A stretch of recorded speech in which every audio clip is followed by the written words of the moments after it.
I was gonna see if your son would praise then. I really want him to pray then next Sunday, but I'm gonna wait. Mine? Probably do it before Sunday. Up to you. Let me know. He ready. He always ready. He actually missed it. Oh, really? Girls, can you help me say that? Come on. Yeah, let's do it.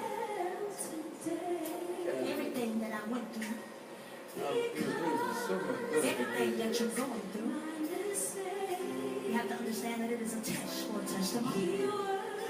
We may have to do next Sunday. Okay.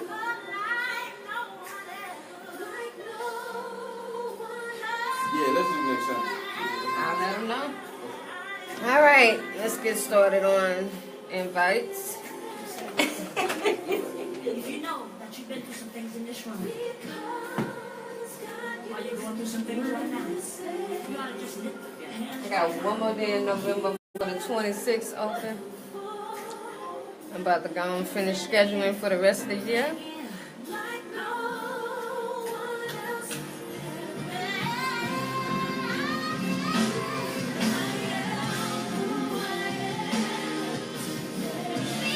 I'm gonna get your son in here on a Saturday. How about that?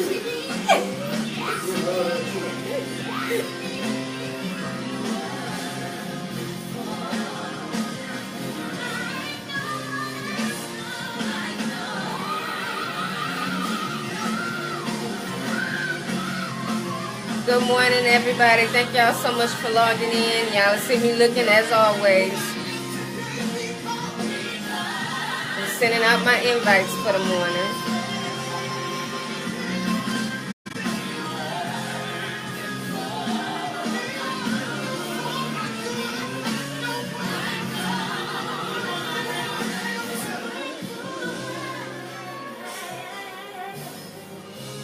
God told us to tell you. It was necessary. Good morning. God told us to tell you. It was Everything that necessary. you're going through, guess what? It's necessary. It was necessary. It's hard to believe that when you're going through it. Hard to believe it when you're going through it. I love this song. If you just hang on in there. Good morning. Good morning. It's necessary.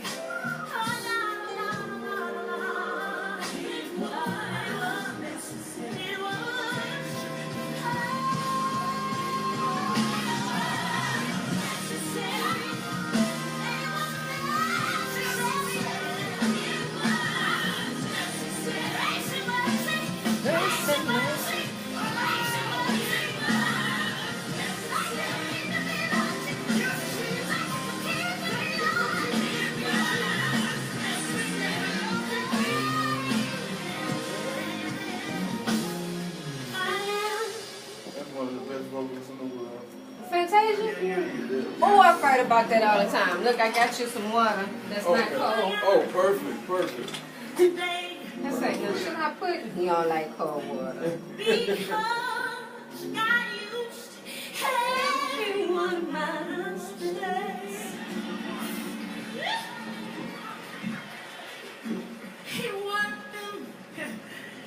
He worked them for my good. Like no Good morning, Leon. I sure will.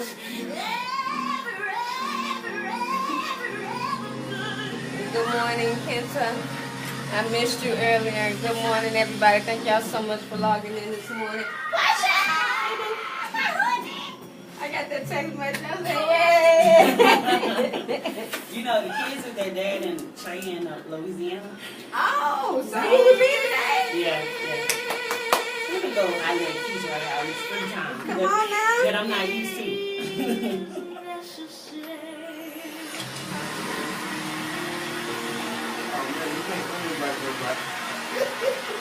Good morning, good morning, good morning. It is such a blessing to be in the building on this morning. You are listening live with Miss Lady K of Divine Connections Here on 953 Jams, every Sunday morning, giving you all gospel, everything from 7 a.m. to 9 a.m. We're going to keep it going this morning with Brian Courtney Wilson. I'll just say yes.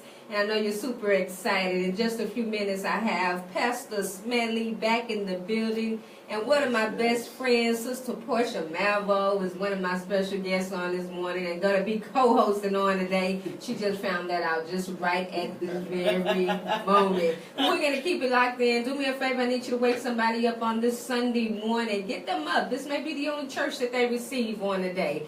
Call them, text them, or jump in their DMs. Y'all know how y'all like to do it. But in the meantime and in between time, keep it locked in with Miss Lady Kev Devine Connections.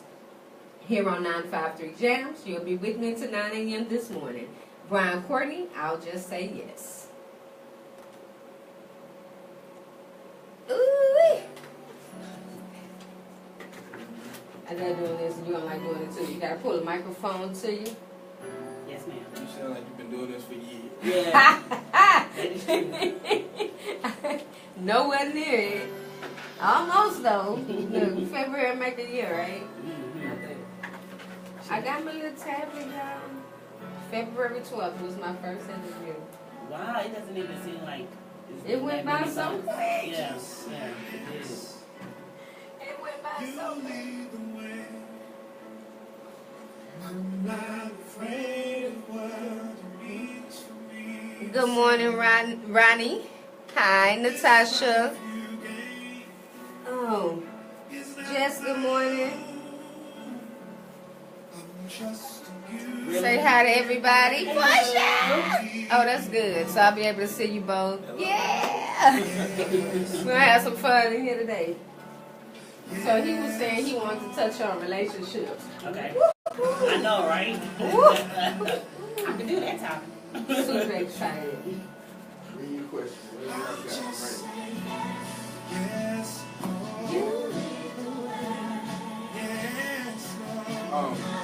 Let me know if you want people to come. I got a few guys that's sit there with Oh, send me money. I'm ready to schedule. I got one more in November and 4 in December.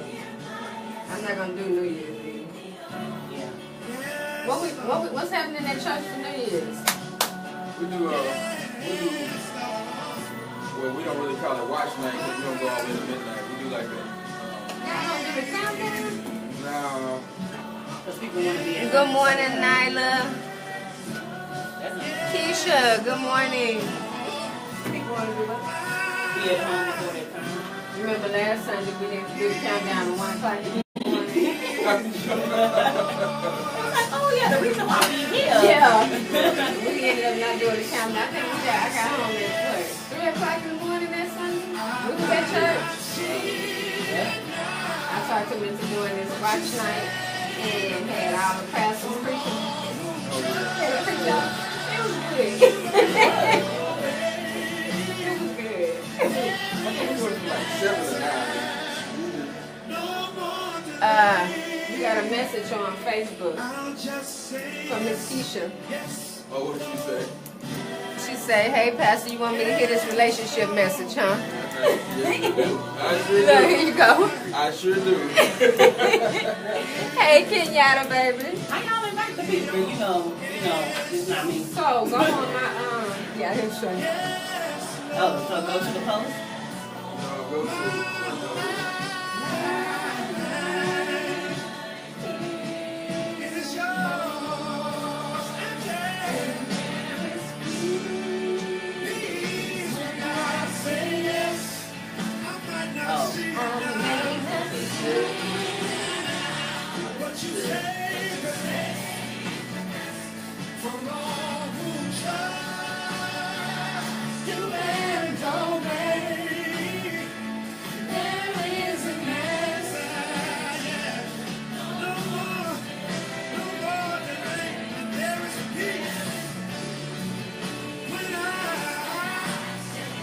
Good morning, Mother.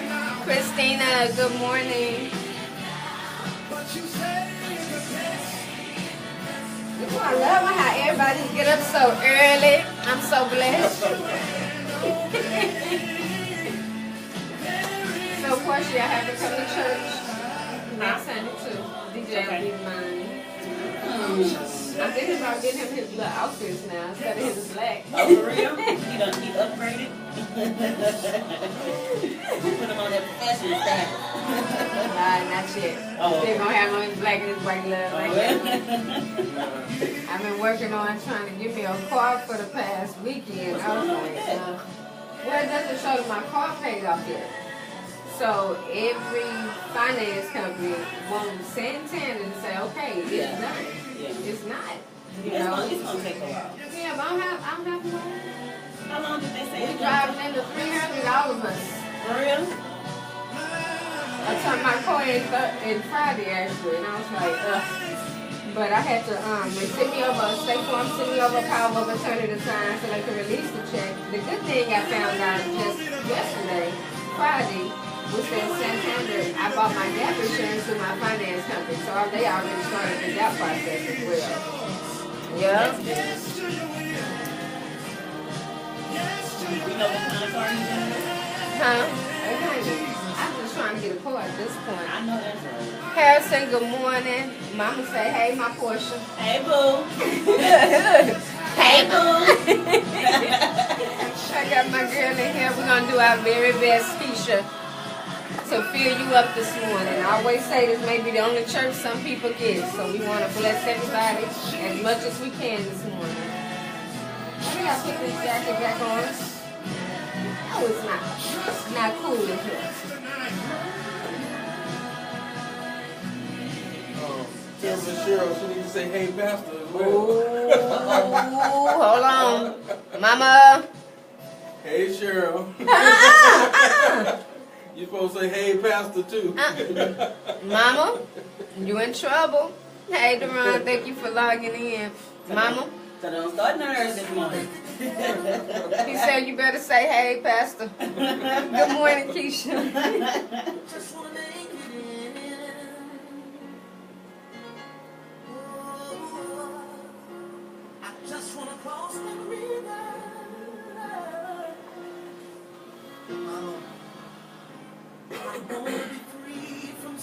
We're going to start in 4 minutes. Okay, let me go and get all this juiciness out of the gum real quick. I just put it there, I don't want to let it go right now. Look, she said, you reading it? She said, I was going to say that right now.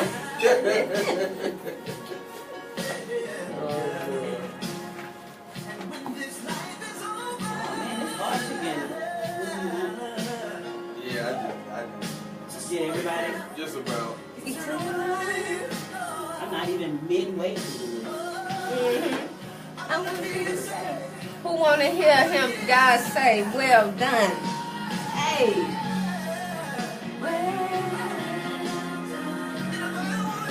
So just so you know, as I always got to tell y'all, if I go like this, it just means come closer to the mic. If I go like that, that means talk up, okay?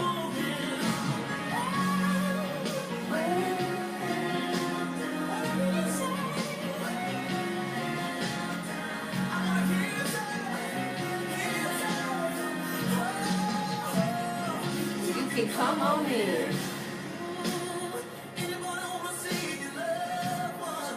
So you and Greg got on the same page? Huh? You and Greg got on the same page? I got him in. He'll be here on the 5th. Okay. Cool. Yeah, yesterday my phone was going crazy. I'm having a preacher's bowl in here on the 29th. I seen Robert Bailey been in your church to preach. He'll be here on the 29th. Oh, okay. Yeah, 22nd and the 29th. Him, Pastor Rufus, he's been a good friend of mine since I started connecting a long time ago. And then Kareem Jackson, he's been here before. They Not all. too long ago. Yeah, I actually met his wife not too long ago at a speaking engagement that I was doing. Okay. So I met, and it's crazy. I call my show Divine Connections. My manager introduced me to his wife years ago, who introduced me to Tiffany, who introduced me to Kareem. It's just always connections. I'm just saying. All right, y'all, we got 1 minute and 58 seconds. I hope y'all ready this morning. I need you to make sure that you share this. Send out some invites to have somebody join. We're getting ready to touch on relationships in the house today.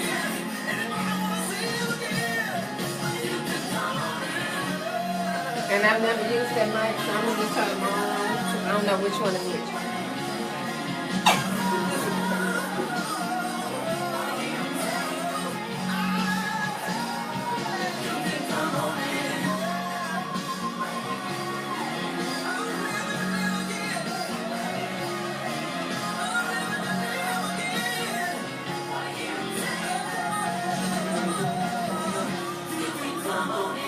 I got both of y'all. Good morning, good morning, good morning. Thank you so much this morning for tuning in with Miss Lady K of Divine Connections here on 953 Jams, giving you all gospel everything every Sunday morning from 7 a.m. to 9 a.m. So happy to say I have two great people in the building on this morning, Pastor Smedley and Sister Porche Malveaux. Go ahead and say good morning to the people on today. Good morning. So glad to be here this morning. Good morning. Ooh, that is so not going to work. I'm going to need y'all to speak a little bit louder for me. Good morning. So glad to be here this morning. Good morning. Question, say good morning for me. Good morning. Oh, you really loud. Say it again. Good morning. One more time. Good morning. Good morning. I'm on a commercial. Good morning. Good morning. How are y'all doing this morning? Doing excellent. Just so glad to be here to share with you and your audience again. We are excited about what God has in store for this morning. Awesome. Now, I know we've been talking about it. You want to touch on relationships today. For you that for some awkward, crazy reason wasn't tuned in last Sunday, Pastor Smedley is from the Promised Church over there at 12033 Highway 6 in Fresno, Texas, and service over there starts at 10:30 a.m. I need you to make sure if you have no church home to make your way over there this morning. But he was in the building on yesterday. We talked about his book, The Next Steps to Your Promise. And to make sure in order to get that, you got to go to the Promised Church and pick that up. We're trying to get that online for y'all to make it a little easier too. How you doing today, Miss Portia? I'm doing great. Happy to be here with you, finally. And finally, I've been trying to get my girl in here for some time.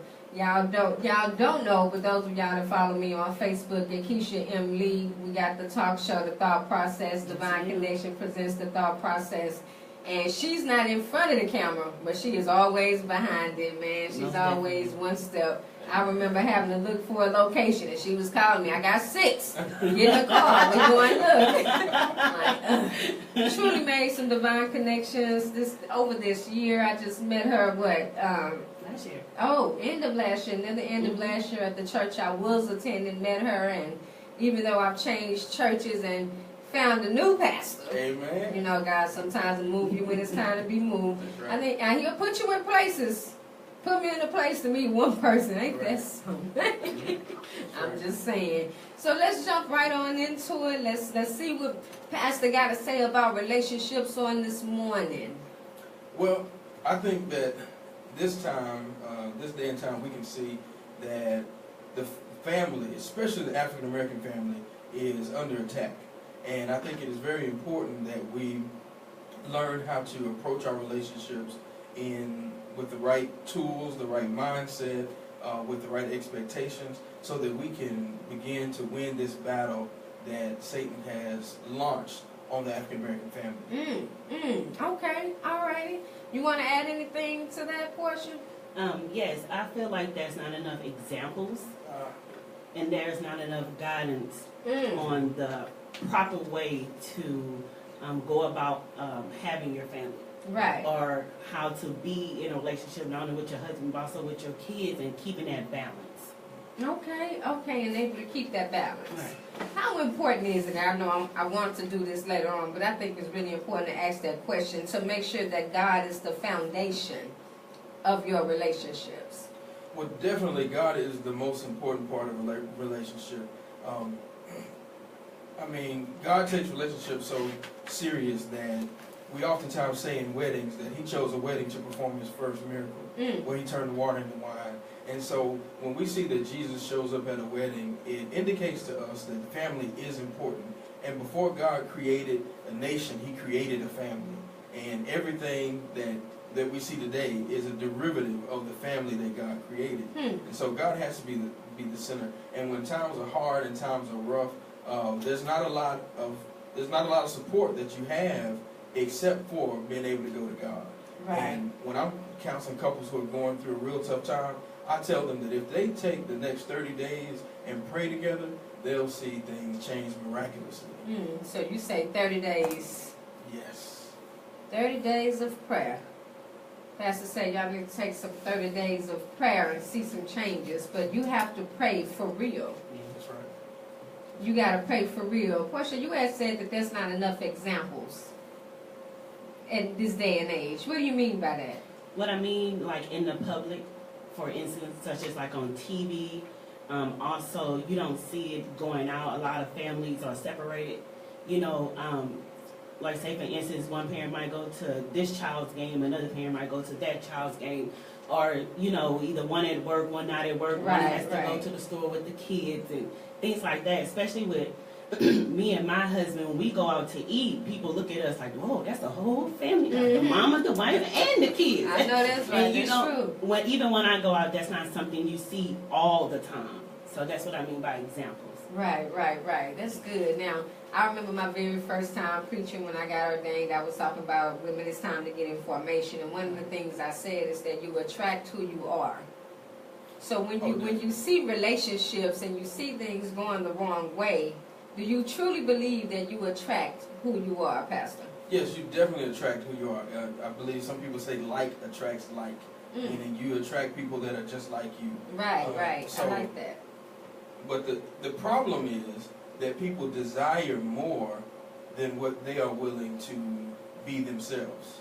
And so I tell people all the time, when you are looking for a spouse and you write down those things you're looking for and you circle those that you just can't live without, Right. you got to first make sure that you can embody those same characteristics Right. before you expect for somebody else to have those characteristics to come into your life. True. So like the Life Jennings song, statistics, don't be a nickel out here looking for a dime, There you right? go.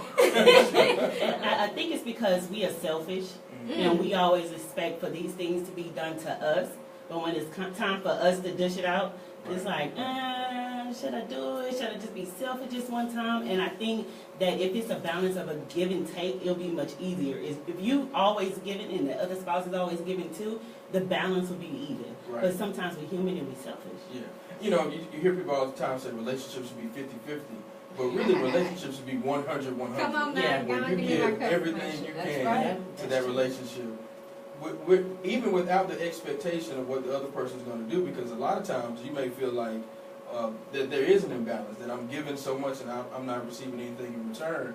But if you know anything about investing, it takes time before you see that return on your investment. Yeah. So oftentimes somebody has to be the bigger person and say, I'm going first and I'm giving all I have to this relationship, and I will wait on my spouse to turn around and return the favor, and I'm going to wait on God until God steps in and makes this thing right.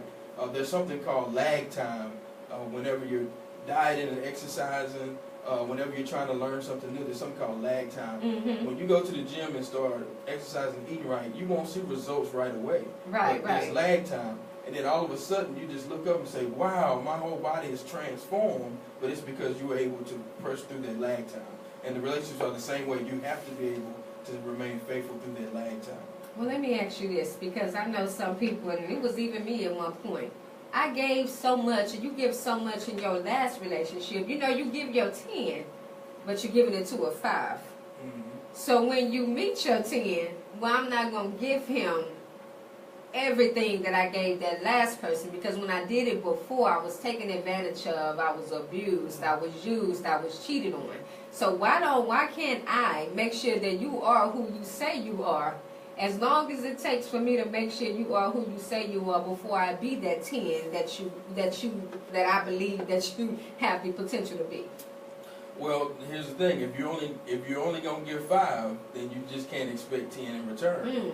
And so through that process, you have to understand that you are setting a standard and an expectation by not giving all of yourself in that relationship. And that expectation is going to be that the other person is going to hold back as well. Mm-hmm. And also, I think that you need to have that conversation. You know, a lot of things are understood when you use communication. And I think you shouldn't assume that the person know that you are acting this way just because. You have to sit down, you have to have that conversation, explain to them, this is what I've been through. Right, So, right. you know, work with me. And I think that's what's important. You know, what's important is communicating that you have that distance for a reason. Okay. So how patient should somebody be, Portia, waiting on you to get it together? I think it depends on, I don't know. I think that, you know, you really can't determine how long it's going to take a person to get over something. You really can't predict that. But I think that if y'all both, if is in a understanding and it's going somewhere and there is some process, you know, progress, throughout the time that y'all going through this, I think it's okay. But I think it needs to be progression. As long as is there progression, you know, however long it takes, I think it's okay. Well, look at here, I'm reading on Facebook and I got D. Hicks says, I also believe that not all the time you attract who you are. Satan is very sly and conniving. Hence fact the serpent. Some people can disguise who they are just to get your attention. This is why we must stay prayed up so that God gives us the clarity to discern what's real and what's not. Well, you're still attracting who you are. Right. It's just that person put on airs to be what they thought that you wanted, but you're still attracting who you are. I call them mask wearers. Oh yeah. You know, I got a whole lot to talk about. We actually got a conference coming up in January called The Unmasking. Hey, y'all, guess where it's going to be? At the Promise Church. But this is good. This is really good. Really good. So what do you say to those people out there, Pastor, that says, I want to be in a relationship, but I know I'm not 100% where I need to be, but I just don't want to be by myself? That's a tough place to be. Right? It's a tough place to be because so many people make wrong decisions because of loneliness. I mean, loneliness makes people just make some of the craziest decisions. When you see some people that are together and you're like, well, why are you putting yourself through this? And it's because they don't want to be lonely. Yeah. And so you really have to sit back and ask yourself, am I better by myself? That's the first question you got to ask. Then secondly, use your time of singleness to work on yourself. Because you want to be that 10. You want to be that dime to attract that dime. And so those seasons of singleness are times when you can really learn more about yourself, learn more about what you like, what you're interested in, what makes you happy, so that you make sure that you attract the right person in your life. Well, what if you can't even answer the question, can I truly be by myself? Do I even like me enough to be by myself? Now we got quiet. well, that's when you have to use that season of singleness to your advantage and get to know who you are. I was teaching on relationships a few weeks ago, and I said that a lot of times people come down to the altar and they say, I do, but they don't know who I is. And so until they figure out who I is, then they're in a better position to say, I do. But you have to know who you are and what makes you happy so that you're not compromising who you are at your core self. And I talk about this all the time. Yes, we've got to compromise in relationships, but anytime you compromise who you are at your core, then then you're starting to turn into somebody that who you are not, and you can never be happy in that situation. So I'm sitting here and I'm reading, and Miss Keisha always says she don't believe that. She don't believe that or feel that she attract who she is. That's a real good comment. Well, see, I think she's processing this a little differently. She will eventually attract who she is. But if you are a dime, you're always going to attract 7, 6, 5, and below. Right. But you cannot attract a dime unless you are a dime. You see what I'm saying? Right.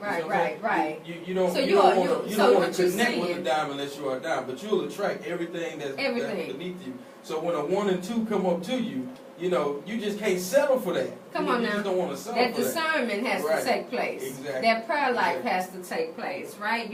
You have to know who you are in God, so even though the 1 through 9 come up to you, you already know, oh, no, you're not the man God told me I was supposed to have. I think it goes along with also knowing your worth. Yeah, because everybody you get into a relationship, you're not. That doesn't necessarily mean that you're supposed to be with them for the long run. They might come in your life Ooh, just come for on now. practice. Learning Maybe you need to a practice on lesson in them the to season. figure out who you are. Because I had someone say in the classroom, That's good. if you don't like yourself, don't expect nobody else to like you. I was talking about that when I was doing the women getting formation. I said I got married. I thought he was the person I was supposed to marry, but it was like God was telling me I needed you to go through that so I could begin to prepare you for the one that I have for you to marry. Right. So sometimes you got to go through all the wrong to get through the right. You know, it's just like your testimony. You got to go through some tests. You got to go through some messes to get your message, right? But why do I have to go through all that, Pastor? Well, it's just a process. It's a part of life. Life comes with challenges. It comes with lessons. But you got to learn the lesson on one step in order to progress to the next step. You can't be in the 10th grade and you hadn't learned anything in the 5th grade. So you have to learn those lessons along the way. And so a good question I always ask is, God, what are you trying to teach me through this? Good question. So that you can get the revelation that he wants you to get, gain the understanding that he wants you to have, so that you can use that knowledge when you go to that next step. And I feel like God will put you through the same thing over and over and over and over again until you get it, until you learn from it. A lot of people don't understand it. A lot of people take what they, I guess, a lot of people being in relationships and thinking like, oh, just another bad relationship, I can move on to the next. And I think sometimes that when we get out these bad relationships, we don't take the time out to digest these bad relationships and understand why I went through it, what was going on, what was I thinking, why did I attract that person in the first place? We don't ask those questions, we just jump into a total another relationship, you know? When we should say, what can I learn from this that will make me a better person? Right, absolutely. What am I taking away from this? You always got to ask yourself, from all the bad things that happen, God, what are you trying to teach me? I think that's in every aspect of your life, because I believe that everything you go through is a learning, a lesson. Fantasia said it best. I am who I am today because God used my mistakes, and everything that I dealt with, it was necessary. That's right. It was necessary to make me who I am today. I didn't understand some of the things I was going through, and I questioned it, but it was necessary for who I am today. What do you think? Porche, what do you think about that song, I am who I am today because God used my mistakes? I think that you have to go through, the mistakes in the trial in order to be a better person. And I think that also you use your mistakes and you help other people too. Just like you as a pastor, you have to go through things in order to help someone else. And a lot of people think that they can't help it, they are not equipped to help. I think that you always, no matter who you are or how bad your situation are, you went through that to help somebody. That's it. You Period. have a story, that's right. And people believe that your mistakes disqualify you from your ministry, from your service. But actually, it's your mistakes that qualify you for service. We just let people talk us out of what God has called us to. But God can use our mess and turn that into our ministry. And that's usually what he do. I'm a witness. Right? And also, like as a parent, I tell my kids, now look, I might not have all the answers, but I can tell you a few wrong ones that's gonna that you can use to hit and miss. Mama went through this, so you didn't have to go through. That's it. Right? That's it. Oh, well, that sounds good to me, y'all. I mean, I'm loving this. I'm loving this. And y'all keep them coming on Facebook Live. Keep sending me messages, anything that y'all want to ask. We're going to keep this conversation going, talking about relationships. And when I think about relationships, I begin to think about Genesis. Adam and Eve, where it all started. And it talks about him having Adam and taking one of his ribs and forming a woman. I'm not even going to go where I'm going. But from what I'm understanding, it was necessary for Adam to have a partner. Yes, it was. And when you really read that scripture, and I'm going to challenge all you listeners to go back and read this scripture. It says that Adam searched the earth for a partner, meaning Adam was looking at things and saying, that's not a good fit. I see the monkeys over there. No, just don't seem like they look like me. That don't seem right. And so then the Bible says, after Adam looked to find somebody, he couldn't find anything. Then God said, it is not good for man to be alone. Right. That's when God said, well, let me step in and let me do something about this situation. So he put Adam in a deep sleep. Now the reason why he put Adam in a deep sleep was because Adam would have messed up the process if Adam was awake. So he had to knock Adam out in order to bring his miracle. That's right. Just like surgery. Right. That's right. And you know, if you think about it, there's a lot of things in life we would mess up if we don't just let God do it. So Adam had to just let God do it. Put him to sleep, took the rib out of his side, meaning that the woman should always be on his side. Not behind him. Not behind him. Come on now. Not in front of him, but on his side. Teach these men today. Next to him. Next to him. Then he formed this creature. Now this is what I say, that when Adam saw this creature that God formed, he said, whoa, man. You silly. He's silly. And called her woman. Whoa, man, I'm done with you. I quit. Head of you over now, I'm just saying. And so I think that's what happens to men when they find that one. When they see her, they are like, whoa, man, this is something that I gotta have, and I will be the best that I can be in order to attract him in my life. Why do you think that people need more than one womans or mans? Well, that goes back to God gave us this energy and this passion to be fruitful and to multiply. Mm-hmm. And when he gave it to us, he knew that it had to be something that was unquenchable, or we wouldn't have kids. Right. And so I believe that that's what causes a lot of men to go out and look, for multiple partners. And the fact that a lot of men like variety.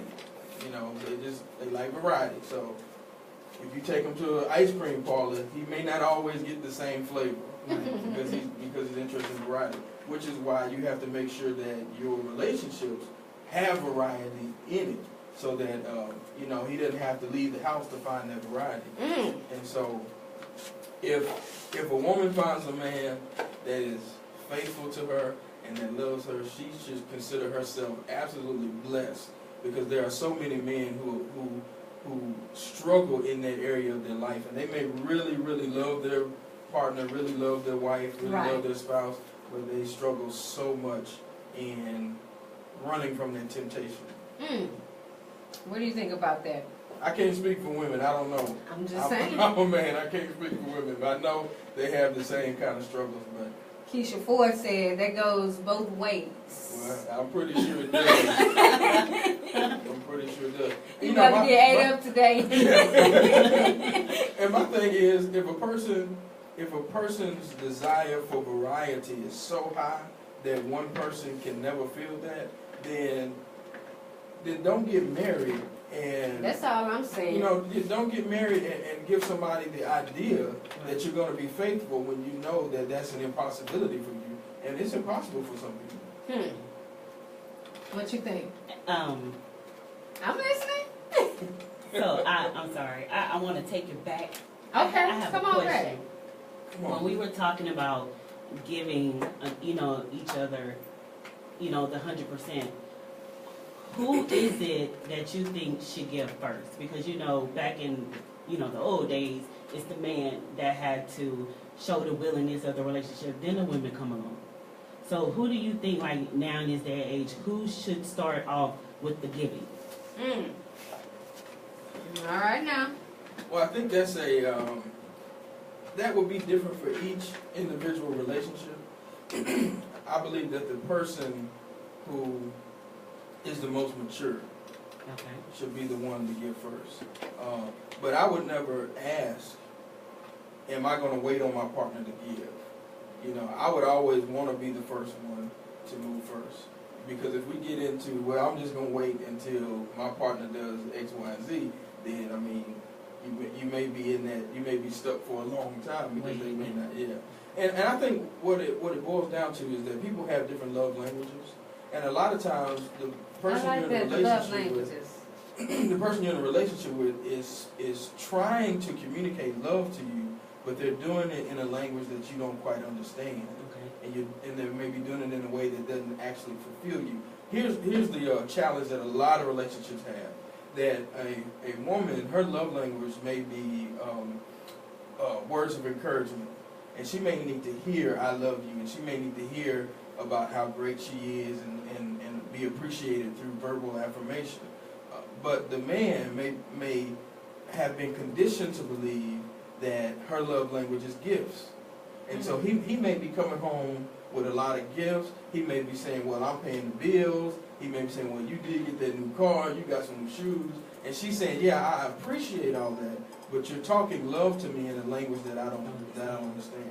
So is it, so can women get men to understand that love is all about emotion and all about compassion, not so much gifts and things, and just because you pay the bills doesn't mean that you shouldn't think that you don't have to come home and do those X, Y, and Z.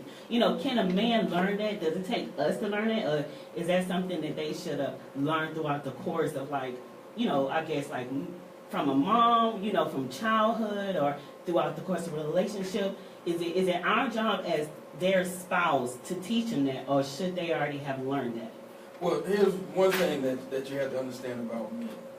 Men come into relationships with absolutely no practice on how to be in a relationship, no practice on how to be in a family, no practice with how to be a husband, how to be a father. No practice at all. Women grow up, they play with dolls, so they get all the practice in the world. They talk to each other about being married and marriage. They think about it. They plan their wedding since they were 7 years old. And so they come into the relationship with so much more emotional experience than what a man does. So a lot of times you just have to be patient for the man to mature to the point to where he sees that love is expressed in multiple ways. So that's number one. Secondly, I think that the lines of communication have to be open to where the wife can express to the husband what she really needs, and vice versa. The husband has to be able to express to the wife what he really needs as well. Third, I tell people all the time, we've got cookbooks in our house, and we've got books, all these different books in our house, but no books on relationships. And so it is very beneficial for a couple to, read a book, at least a book a year on relationships that will help them grow in relating to one another. That makes sense. Well, let me point out some things that's been said on Facebook. Keisha Ford says that men don't understand about courting anymore and times have changed. Now, I wanted to ask a question about that. How much does your home and what you see growing up have to do with how you treat women now, or how you treat men now, and what you and how you move forward as far as courting? I didn't see that growing up. It makes the world of a difference what you saw at home. That's where you get your first lesson on how to treat the opposite sex, how to approach them, and how to relate to them. And so it makes a world of a difference what you saw at home.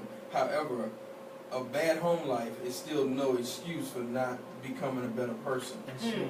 A bad home life, yeah, that may be where you started. Come on now. But did you have the fortitude to go and teach yourself how to respond differently to those same situations?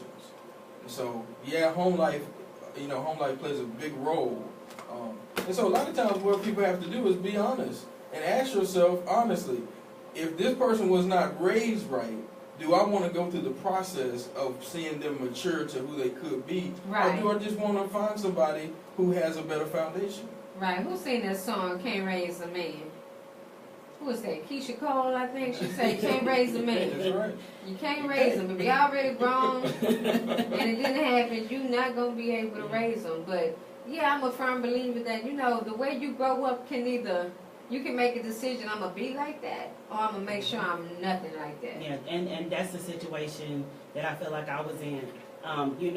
I didn't come from, you know, a home where it was always two parents in a household, but I said, you know what, I'm gonna do things different because I understand that that's not, you know, that's not the, I don't want to say the right or the proper way, but you know, You get what I'm saying? Like, that's just, like, in my opinion, for me, like, having boys, I do feel like a man is very important. I mean, just the same as girls, but I'm talking about in my situation. Right.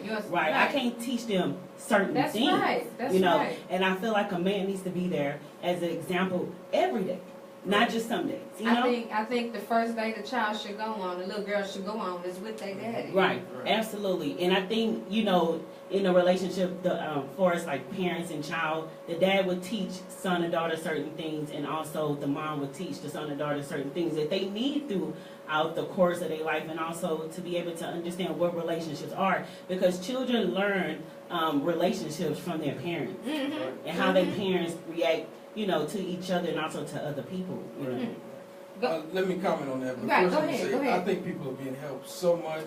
I know it's time for some music, but can we keep talking and can we keep we gotta keep going, unfortunately. You must didn't get my message. That's out there. But real quick, before we do, I wanted to let you know we're gonna go back to the Adam and Eve with D. Hicks. When we was talking about who should lead, he said the man. The Bible says that Eve was his helpmate, and in his opinion, it always starts with the man. The woman was placed in the garden to help Adam accomplish his task. God gave the commandment of not to eat of the tree and this to Adam, which is why when he came walking in the garden, he called Adam and not Eve. Yeah, the man is the head of the household. Right. You know, God starts with man, and man is responsible for the success of the house. Right. And so, all that means is that if God shows up to your house and your house is in disarray, your kids are bad, your wife is unhappy, you know, the bills are not being paid, all that, God is not going to look at the children and say, hey, what's going on? Why y'all not cleaning up? He's not going to look at the wife and say, hey, what's going on? He's going to look at the man. Be real. And he's going to say, look, you got to step up and you got to lead how I have instructed you to lead in my word. The responsibility is on the man. And I think what you just said needs to be said more. I think a lot of men don't know that. A lot of men don't know that. And I think a lot of men sometimes are like, man, I can't figure it out, so I'm going to let her lead. Right. I'm How going to let her many do times, it. I mean, who do you really see in the church? Yeah. Women make up the majority of the church. But is it an issue with men being led by a man? Because majority of the churches are male pastors, male bishops. So can it be sometimes that their ego won't allow them to be pastored or have to follow a man? Well, I've heard that a lot, you know, whereas men, you know, they don't want a man telling them what to do or submitting to his authority or whatnot, but they do it at work. Oh, tell the truth, as long as you're getting paid, right? Yes. But I think one of the main issues is the church has been insensitive to the needs of men. You know, men need different types of ministry. They need a different approach to ministry. Right. And so if the church is insensitive to that, then it'll be hard for a man to come. I'll tell you one thing that we had to do at our church, what we learned real quickly when we moved to the Fresno area. Our church was from 11 to 12. We had an hour service. People really liked the hour service. But when we got out in the community, we started talking to people about church, inviting them to church. The men told us that they could not go to our church because our church got out too late. And we were like, well, we're only from 11 to 12. What do you mean we get out too late? They gotta be in front of the TV. They gotta be in front of TV, watching the game. Yeah. And so, as a pastor, I could have done one or two things. I could have said, well, church is more important. Right. You know, and so if you don't love God more than you love the Texans, and just forget Come you. on now. I could have taken that approach. Right. But I said, you know what? I want to reach men. Yeah. You know, I want to reach them. I want them to be able to enjoy our service and to learn from our ministry, because I think we've got something that they really need and can really benefit from. So we just changed our service time. So now we go to 10:30. You know, we're out before 12 o'clock. And so we always say, hey, we start at 10:30 and we'll be out before kickoff. And that seems to have worked with our men. So we've made some adjustments to reach more men. Well, really quick, before we keep talking, I have to say thank everybody for tuning in this morning to Miss Lady K of Devine Connections here at 953 Jams, giving you all gospel, everything from 7 a.m. to 9 a.m. Just so you know, if you're just tuning in, this is the last hour. We're here from 8 to 9. I have Pastor Smedley from the Promise Church. And just to get that address out one more time, it's 12033 Highway 6, Fresno, Texas. And then I got my sister in Christ, Sister Porche Malveaux. I'm so glad to see that you are here. And if you're just logging in, I'm so glad that you are. We are going to continue this conversation for the next hour about relationships. And we have been touching on some things. We've been touching on Adam and Eve. We've been touching on being who you expect. We've been talking about you attract who you are. We've been talking about a lot of things. Do who we are today and with our relationships. How far does that go back? Does that, that's something else I want to talk about. Generational curses. Oh, do we need to break those generational curses? Is what we've seen in our family the reason we are the way we are today? It's our last relationship dictating what we got going on in the relationship we are in now. It's a lot of questions that come with being in relationships and being fully healed. And I want to keep talking about that. And I like to talk about Band-Aids. Because we tend to put Band-Aids on things that need stitches. And we don't get the proper healing that we're supposed to get. And then, as I said, we attract who we are. So we go in and with our mask on and our Band-Aids, pretending that our past lives is not affecting who we are today, and this is just who we are. Right. What can y'all add to that? Yeah, oftentimes we try to put a Band-Aid on a bullet wound. That's how I like to say it. Put a Band-Aid on a bullet wound, and we don't really address the issue how it needs to be addressed. Partially because our culture tells us that things that are wrong with us in our head and in our home, that we are to fix those things ourselves. That's what our culture tells us. But other people know that there's a problem in my head or in my home, I need to go out and get some help. People if they break their leg, they're going to the doctor and they're going to get a cast. Going to the hospital, right. They go to the hospital. But when there's a problem in their home, a problem in their relationship, they say, well, I'm going to try to fix this myself, and if it doesn't heal on its own, then I'm out. Right. And that is the total wrong approach, because basically you're putting a Band-Aid on their bullet hole. People have gone through trauma in their lives that has affected them in ways that they do not know and they cannot see. And a lot of those things bleed over into the relationship that they're in.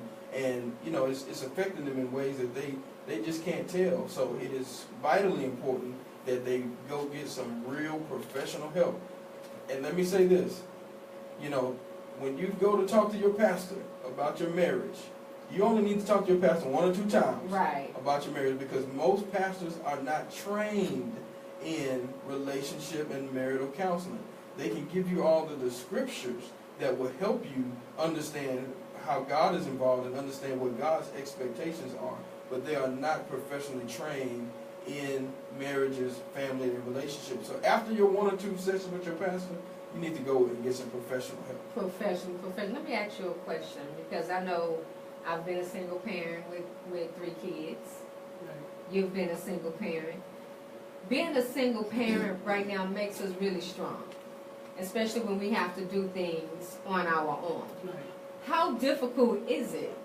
And I'm asking you this, that when it's time for us and we end up getting married to a 10, I'm going to call him a 10, that now you have to relinquish what you're used to as far as handling on your own to that man. Or vice versa. I'm not going to just leave it to women, but right now I'm talking to Miss Porche.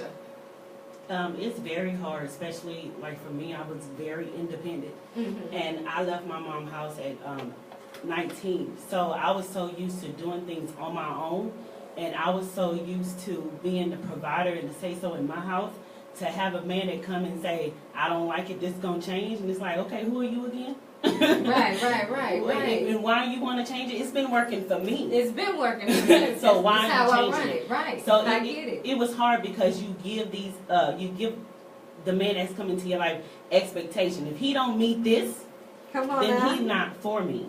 You know, and we don't understand that he also has to get used to you and kids in your situation too. And, you know, as women, we have this expectation, not knowing that the man is trying to learn too. He's trying to figure it out too. Wow, and that's good. That's the same thing I said with baby. He had one daughter. I got 3. Yeah. And he used to tell me a long time ago, and I was like, oh, we not going to work. Because he had made a comment one time, I got 1 child, not 4. So I was like, oh no, because it was so easy for me to bring her into my life. His 1, because I already had 3. Yeah. Plus every other kid in the neighborhood. So this was nothing, but it was just him, you know, and her. So it was really difficult, and I get what you're saying, that now we're in the household together, you be like, I need you to do things differently. And he's saying, I need you to do things differently. And it's all about compromising. Right. Or even understanding. I need you to understand, like my husband didn't have any kids. And, you know, his problem was, I need you to understand that I don't have kids. And, you know, and because I don't have kids, sometimes it may be hard for me to love kids that are not of my own, because I don't even have my own to love. So, you know, it was a process with that. But, you know, us women has to be more patient and understanding the same way we want that from our spouse, too. Right. That's good. That's good. So how do you, Pastor, help these women or even these men that's been single parents, that's now getting into a relationship with someone that, in my situation, only had 1, but now going to 4, or in Porsche's situation, didn't have any? How do you tell them to transition into that? Well, these are what I call red flags in a relationship. And I tell couples all the time, you're going to have a lot of red flags, but red flags don't mean that they're stop signs. It just means, come on now. Yeah, it doesn't mean we have to stop. It just means that we have to come up with a plan that we both agree on of how we're going to address this situation, taking into consideration my past, your past, what my expectations are, what your expectations are, what my experiences are, what your experiences are. And so to communicate those challenges with one another until you come up with a plan that suits both people, that will help the relationship to continue to move forward. And you know, a lot of relationship counselors like to give what they feel the best plan is, but really each plan has to be tailored to the individual aspects of that couple, and the things that work for them. And so a lot of times I'll just sit a couple down and say, okay, we've got to figure this out. And I'll tell them, I'm not going to give you what I think is right, but I want to hear you all talk about what you think is right and what's going to work in your house. Because what works in my house won't necessarily work in your house. And then, you know, just providing them with any resources that they need in order to give them the knowledge and the understanding that they would need in order to be successful in that situation and with that challenge. Okay now, all right now, let me see. Ooh-wee. I mean, this is good. This is really good. And I think a lot of people, and we got a lot of comments going on. I'm just trying it's a debate online. I'm just saying, I'm just trying to keep up with it. We done changed the station today to All Talk Radio. We got the podcast going, the Facebook Live going. You have been listening live with Miss Lady Kev, Divine Connections. We are here at 953 Jams, and this is all gospel everything every Sunday morning from 7 to 9. But today we are touching on relationships.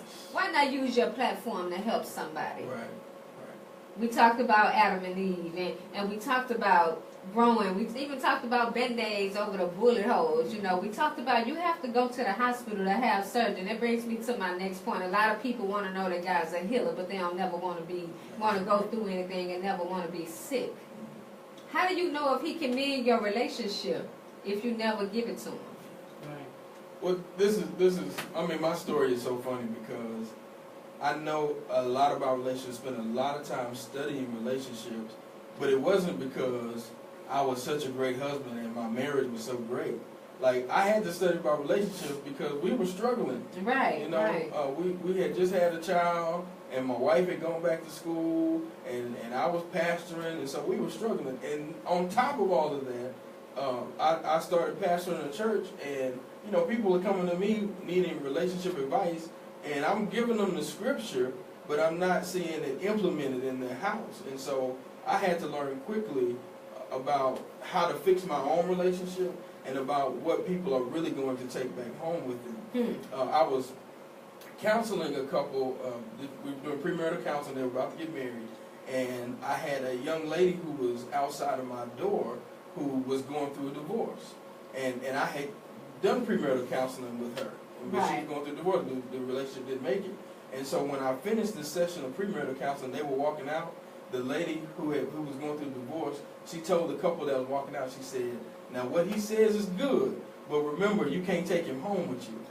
And so that totally changed my whole philosophy of how I help people. With you. I said, well, I'm giving these people all of my good advice, but I don't have to go home with them. Right. And so then that's when I changed my perspective and said, I got to get people to learn how to deal with their own issues and to solve their own problems and to see their own red flags and to come up with their own plan of how they're going to face those issues so that I don't have to go home with them and they'll be all right when they get back home. I have a question.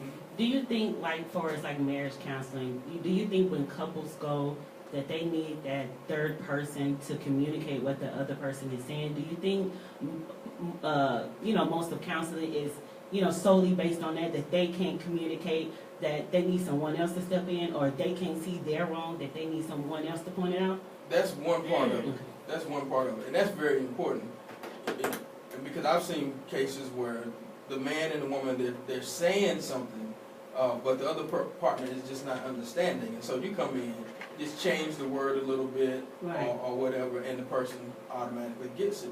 Or they're using body language that's saying something different. They're saying, I love you and I care about you, but they're doing it with their face frowned up and their fist ball, and it's like, so you notice that and you say, well, that's not going to work if you're trying to communicate that way. So that's part of it, restating what the person's going through is part of it. But then another aspect of it is that person allows you, a good counselor will allow you to step outside of your situation and look at it from a different perspective that you've never looked at it before. And when you can kind of take that that third view of what's going on, you come up with better answers for your problem. That's why you can always give people better advice than you can give yourself. That's right. Because you're on the outside looking in. Hey, So see what you talking about me right now? And so a good counselor will lead you through the process of saying, okay, let's look at this from a different perspective, from the other side of things, and it would allow you to come up with better answers for your situation. And then a lot of counselors, they have good tools, good communication techniques that people don't think about. And so there's a lot that goes into it. I got a question. Go ahead. What about accountability? What about accountability? Why we always playing the blame game? This relationship, this marriage, this isn't going right because of you.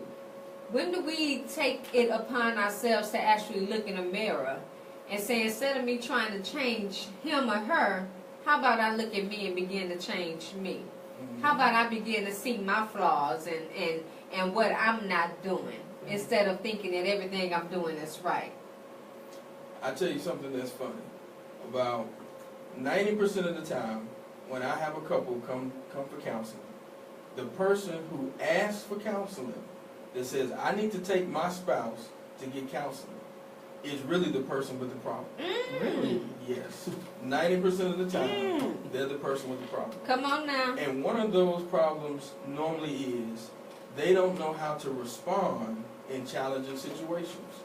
And if they would just change the way they respond in the situation, then it fixes everything. So that accountability is very important. We have to be able to look at ourselves and see what are we doing in this relationship. But then there goes again, why that third person is really important, because a lot of times you can't see what you're doing wrong.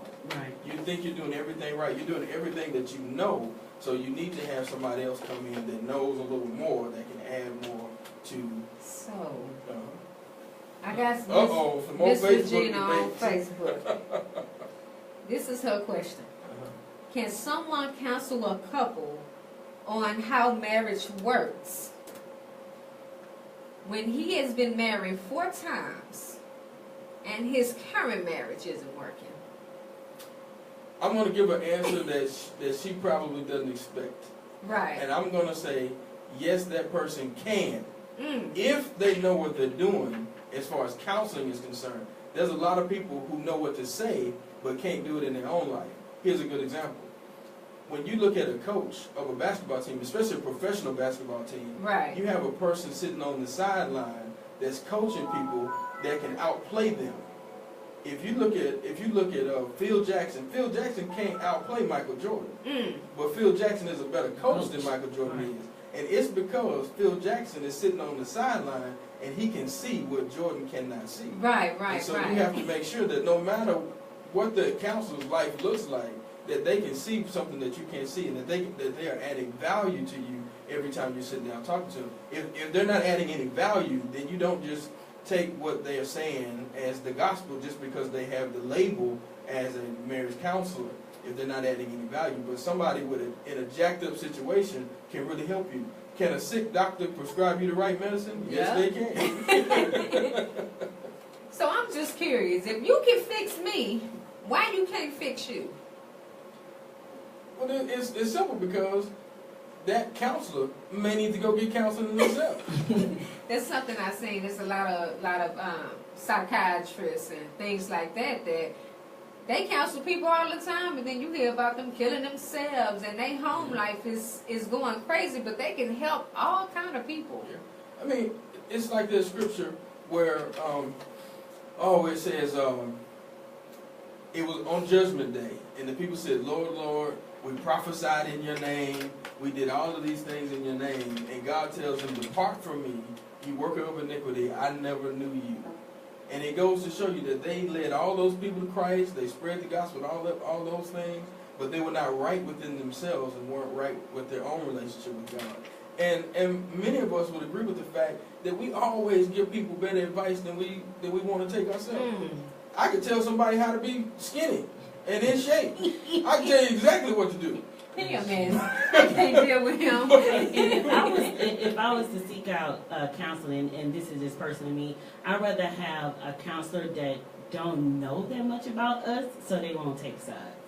Yeah, you know, I don't, you know, because say for instance, if we go to a counselor that my husband may know for a long time, he'd be like, well, from his perspective, I'm like, okay, so what about mine? Well, right. So I'd rather have someone that really, really, really don't know us in order to get that counseling. That's just my opinion. and I mean, if that's what you feel comfortable with, that's fine. A good counselor can take their personal opinion out of the way. They can take their whoever they feel loyal to, they can remove all that out of the way. Because I counsel couples at our church all the time where I may have a great relationship with the husband, but you know, I don't really spend a whole lot of time with the wife. But if I sit down and I see that the husband's doing something wrong that's not allowing his relationship to move forward, I'm going to call him out on it, you know. And so, to me, it doesn't matter if I know you, if I don't know you, what I know about you. It doesn't matter. The focus and the primary attention is on what are we going to do to move this relationship forward, to make this relationship like this. Well, I guess they just take a certain type of counsel to be able to separate that personal relationship and get into that counsel mode and actually, you know, do some good without taking sides. So. Man, we need to take a breath real quick. That's right. You've been listening now to Dedicated Divine Connections here at 953 Jams. Give us 10 minutes, if that, and we'll be right back. Just Coretti better. Oh boy. It's over. Hey, I was trying to play it out for you. I know. I'm going to tell y'all right now. Those listening live, we ain't on the radio right now.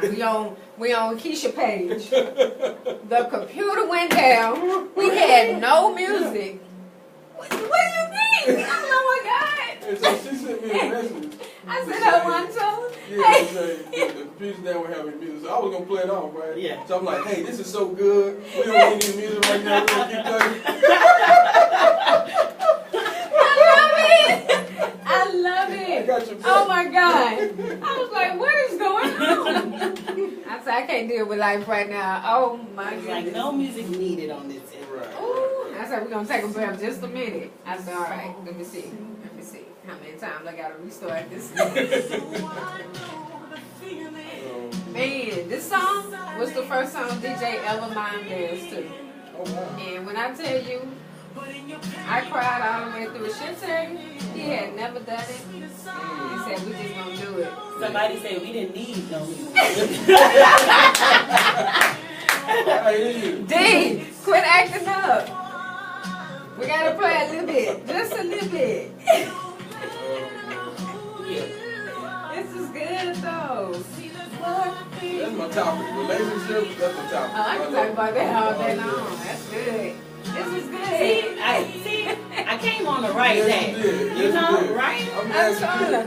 Good morning, Liz. I want to thank everybody for tuning in and sending their comments and their questions. This has been an exciting Sunday. Oh my God. I need another water. Ain't no more water for you. Let me see. Oh, boy. Oh, that one look like it's. Look at this. Look what's in here. Nah, that one been open. I mean. You know, last time we didn't do all of this. Oh, yeah. We had a little. I didn't think you was gonna run out of water. What have what was different? We had more music. Oh, really? Yeah, So we you did take 20 a break minutes. like, oh, okay. So we start with music, interview 20, music, interview 20, close out with music. But it didn't work out. See, God makes sure Oh, yeah. that what needs to be Yeah, what said, needs to happen. He is intentional, isn't he? He is intentional. Oh my goodness. What time is it? 8:19.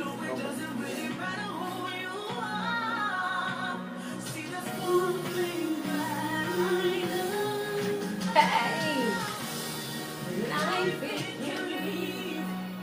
is so bitter. I'm gonna tell you, I haven't seen this one in so long. I'm gonna have him do this one. What y'all preaching about next Sunday? I wanted to come on live. You know, I just mouthed it to you. How about this? Nobody know what you're talking about. I get what he said. You got what I'm saying? Send me a message.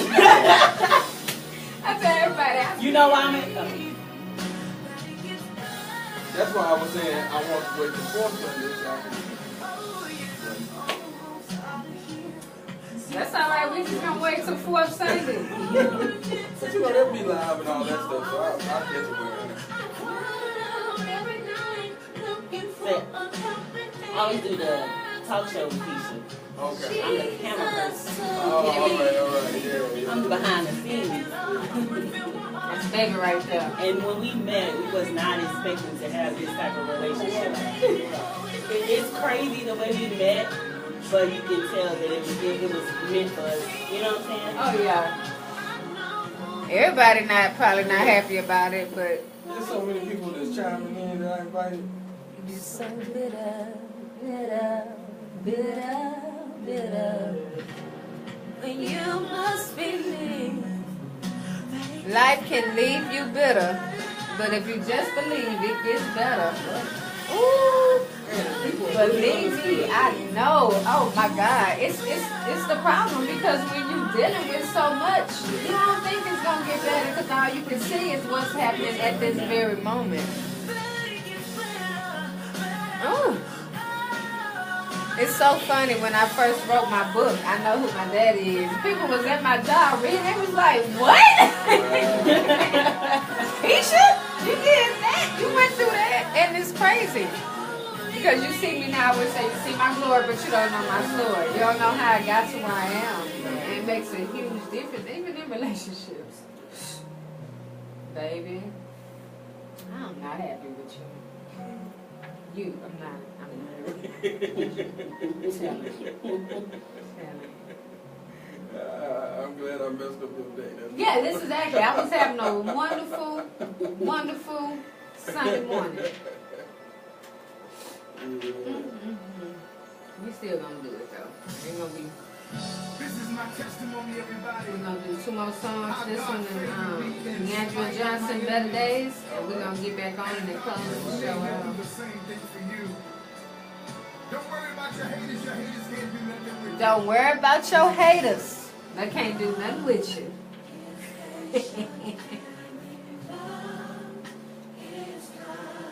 Love is We're felt. gonna have to do this again. I got so many of my people from back home watching.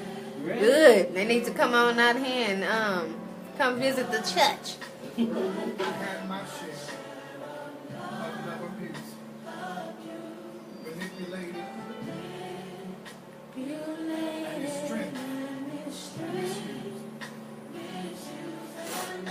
told Porche she used to work with the kids at the church we was at. I say, yeah, you need to come on in here. They got a whole lot of them. A whole lot of them. We even was talking about Trey. What? Drums?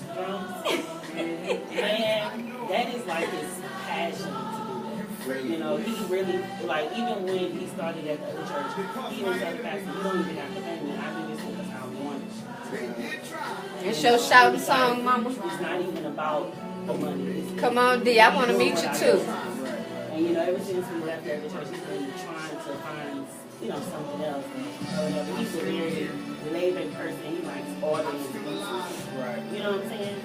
So it's been hard because so many places you do things out of control and they just Not in order.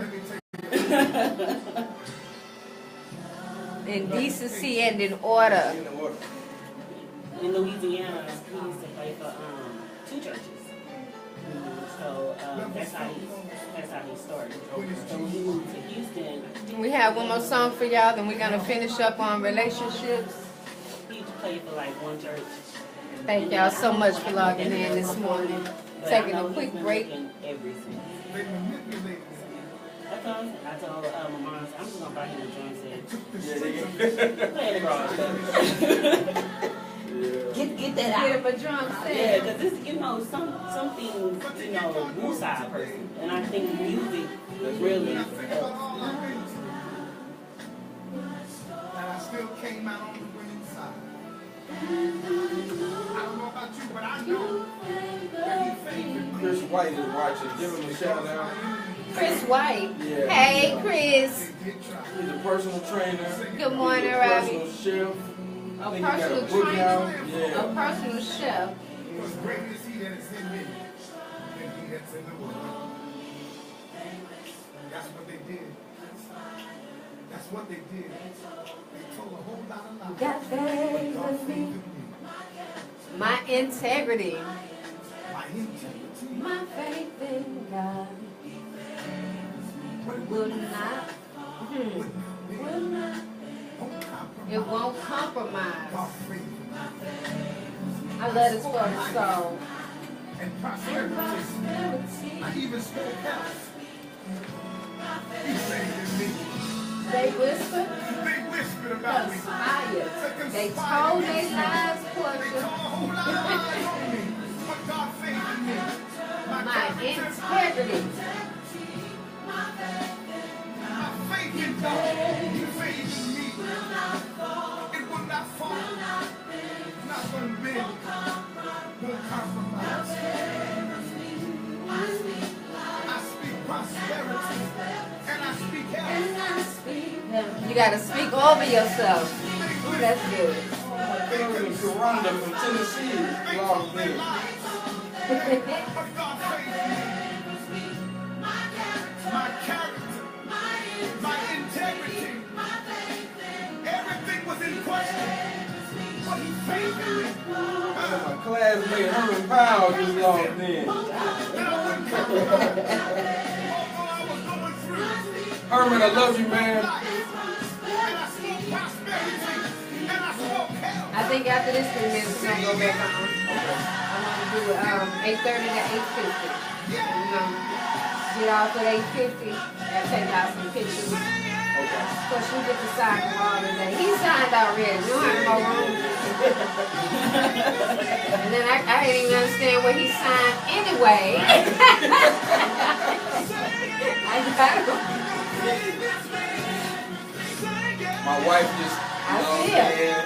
First Hey, lady. baby. Hey. I've been talking bad about you all He morning. did. He been talking bad. He told me to tell you you need counseling, not him.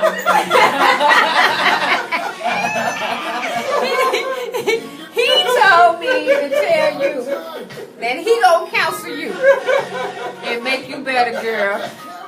You know that ain't the truth. You're not gonna give me a job. I gotta go home. Yeah, that's right. Like you said, your counseling ain't going on. I'm just joking.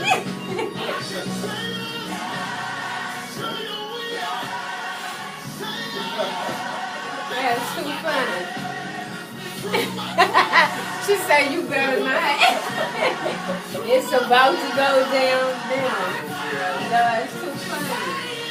All right, y'all, let's start. We got about another minute and 48 seconds.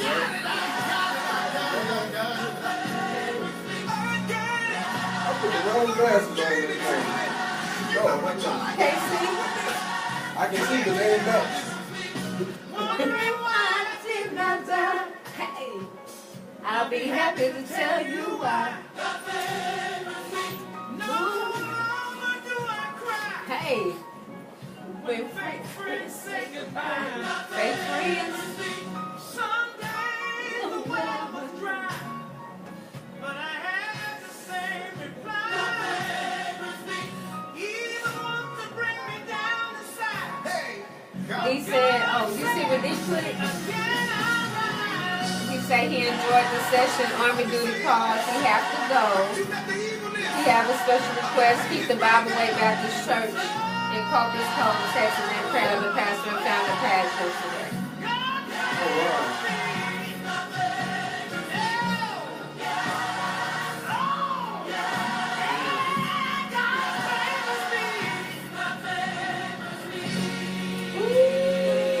Y'all ready? Y'all ready? We about to close out this relationship segment. God, everybody. One more time, everybody, lift your voice all over this world and say, God favors me.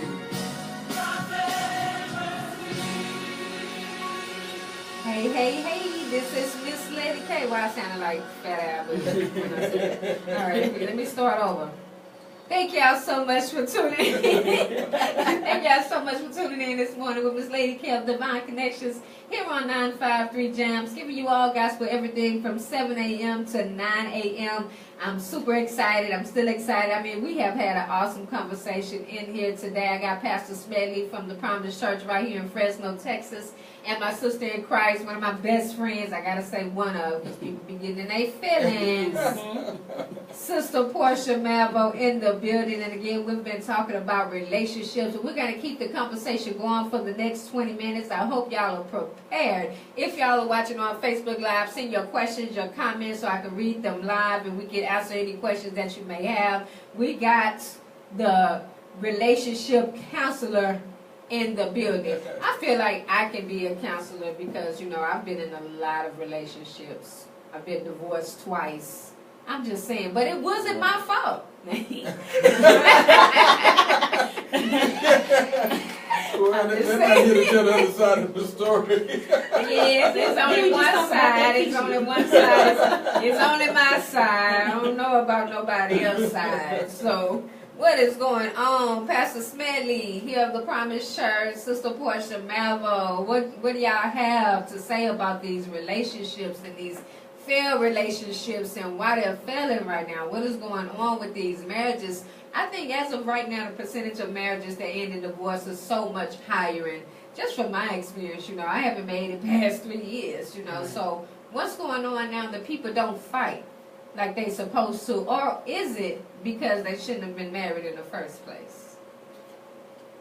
Go ahead. I'll let you go first. All right now. Mine's gonna be quick. I think that nowadays that it's okay to go outside your marriage.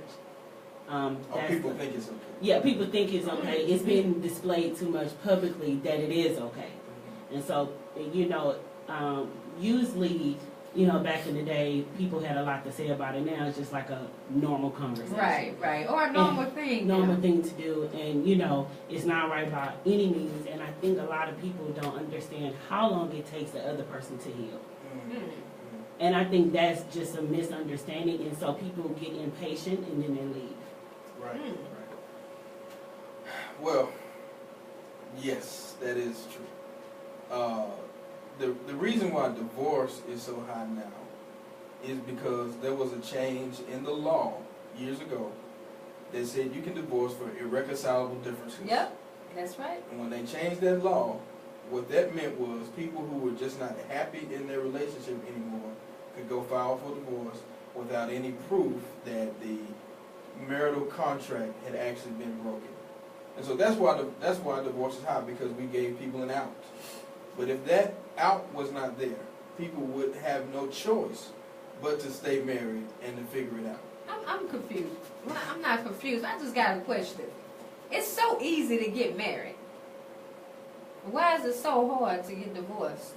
Shouldn't the standard be before you get married, you need to make sure you've been with this person for a certain amount of time. You need to make sure that you're grown with this person. You need to make sure that your foundation is right. You need to make sure that y'all went through counseling and did this and did this. It's easy for somebody to walk down the aisle. All you got to do is, wait 72 hours and pay for a marriage certificate. You can go down to Vegas and get married. But you got to jump through all kind of hoops to get divorced. Why isn't the requirement different before you have to walk down that aisle, before you get a license? A lot of times you get a license, you got to go through classes and take tests and do this. What's the difference? Yeah, I agree. I think there should be a greater standard on who we give marriage licenses to, but I don't think the government wants to deal with that and say, well, now they're trying to say who's supposed to be together, who's not supposed to be together. So I don't see them ever stepping up and saying that there should be a requirement. However, I think if pastors and people who had to sign the marriage license took it more seriously, then they wouldn't just sign any and everybody's license just to get that check or whatever the case may be. You know, I have some strict standards before I tell people that I'm going to do the wedding. People ask me to do the wedding all the time, and I tell them no. You know, if you're not willing to go through counseling, if I see that there's a problem in this relationship where you're not even safe in this relationship, I'm just not going to put myself in that position to say that I signed off on this covenant that you've made with God, on this covenant that you've made with the state of Texas. I don't want my name on that document. Right. Wait. It would affect a lot of people if everybody, had that same perception, especially like the wedding industry. I mean, I'm pretty sure, like on the government level, they wouldn't agree so with much that. money, right? And then another thing, people will argue, well, who say my 2 weeks of knowing this person is not going to end up in happy ever after? Yeah, because I heard that. Right. My grandma only knew him for 2 weeks, and they've been married all their life. Oh, really? That's just an example. Yeah. But at the end of the day, them times has changed. They used to fight and stay in there. But That's right. what made me laugh when I was saying why so many people get divorced, Keisha, boy, she said, because these super thoughts taking over. They infatuated with the wrong thing that causes these men to go blind. I laughed so hard when I read that. Yes and no. But what has to happen is that a wife has to know how to protect her husband from that temptation. You can't go into the relationship saying, oh, he's going to be faithful because he loves me. No. It doesn't work like that. What's love got to do with it, right? Because a man has an ability that most women don't have. Some women can, but most women don't have the ability to have his body in one bed and his heart in another. Ooh, come on. I'm a hashtag that. That's true. So, the man can be deeply in love with his wife and his spouse, but he has this ability to put his body in one place and his heart in another. And when I'm dealing with couples who are going through that, I have to teach the wife that he didn't do this because he didn't love you. Right. He did this because he fell for this temptation. And so men cheat. Check this out. Men cheat to stay in the relationship. Women cheat to get out of the relationship. When I hear that a wife has cheated on her husband, then I know that means she's done. She done, right. Oh, and you know what? I'm so glad you brought it up. Wait a minute. We could do this all day. I told you I could talk about this all day. And it's so funny because you see women. We supposed to be the stronger creature. We supposed to be the strongest one, but we the ones that take it. Oh, he cheated on me this time. I ain't cried. I ain't taking it back. End up taking it back. But when the shoe was on the other foot. Oh yeah, when that shoe on, it's a whole different ball game. You got one time, women, and he gone. Yeah. Oh, he gone. is mentally checked out. Because his pride is at stake.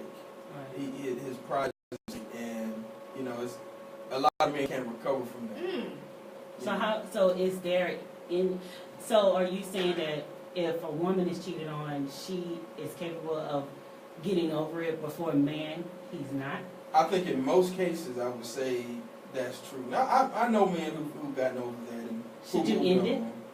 No, I don't. Even though adultery is a biblical reason to get a divorce, I don't think it's always. I don't think that adultery means that the marriage is over.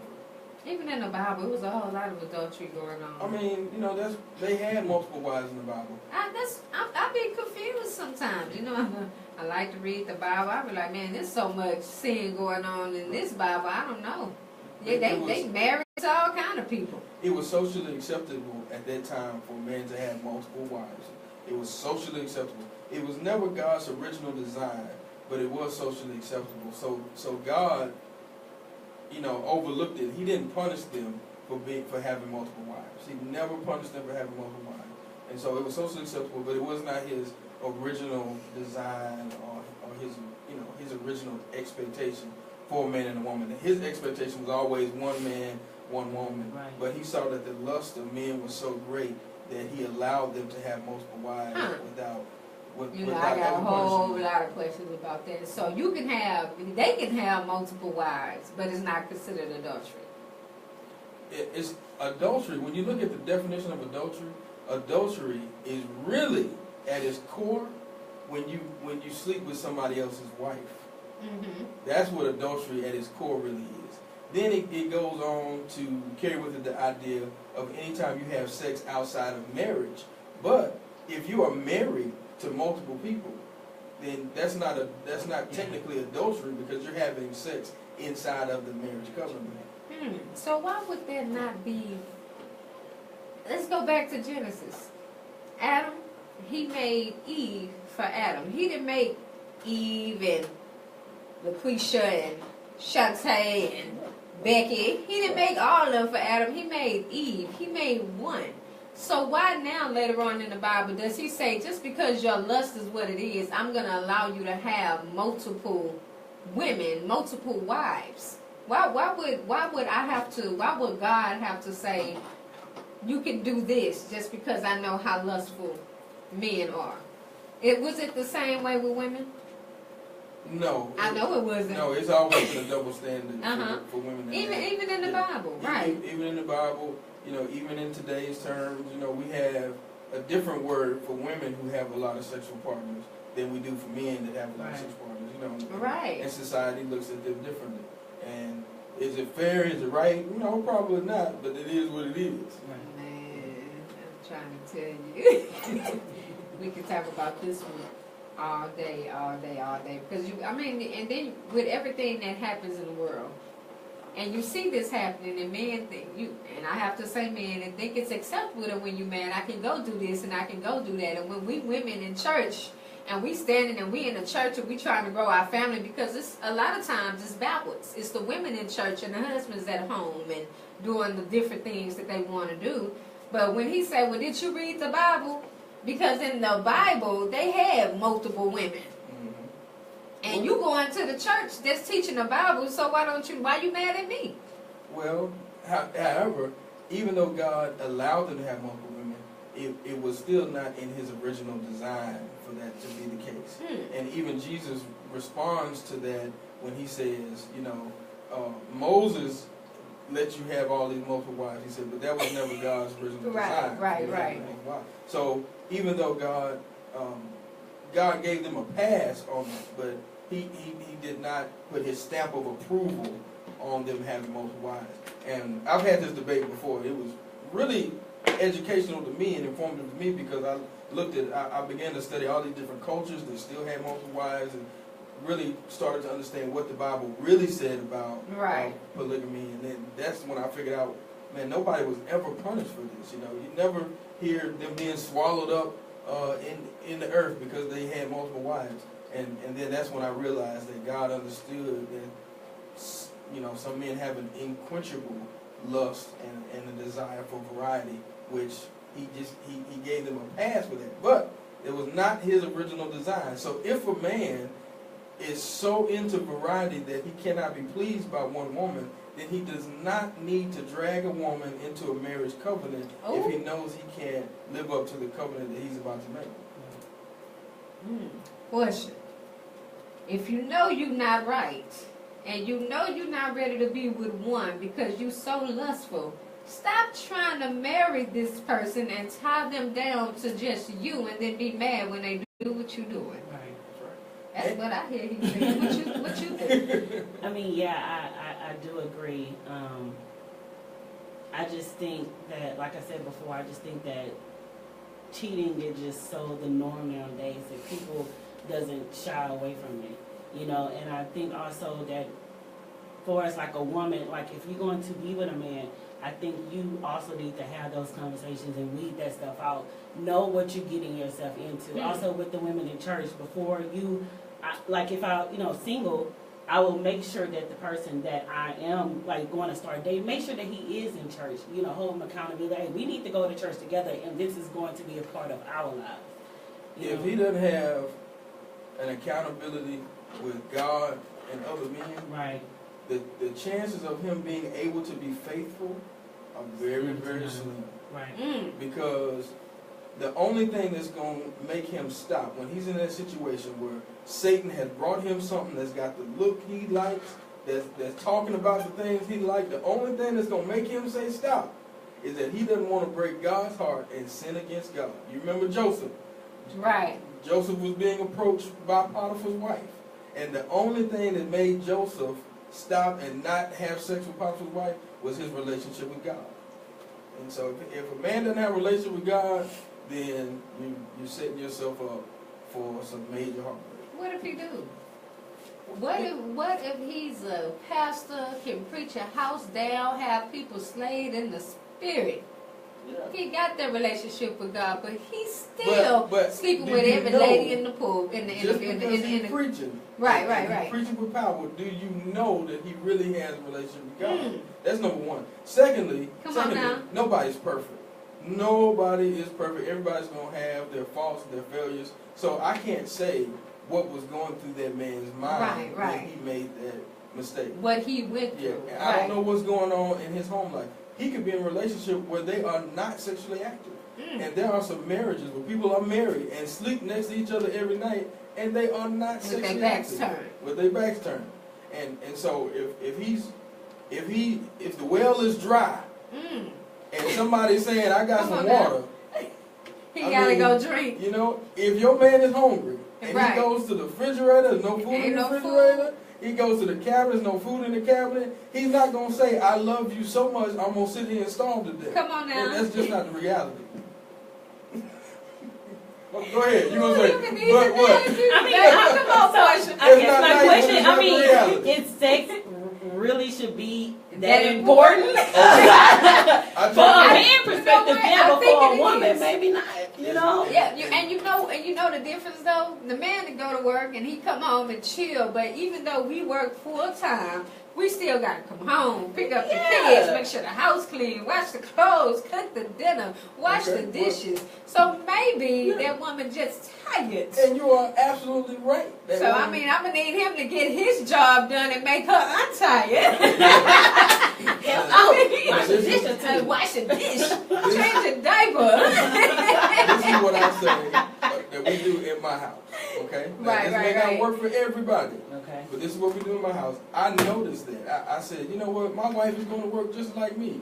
And she comes home and she's tired. So ever since we've been married, probably about a few months into the marriage, we had a housekeeper. I have always had a housekeeper.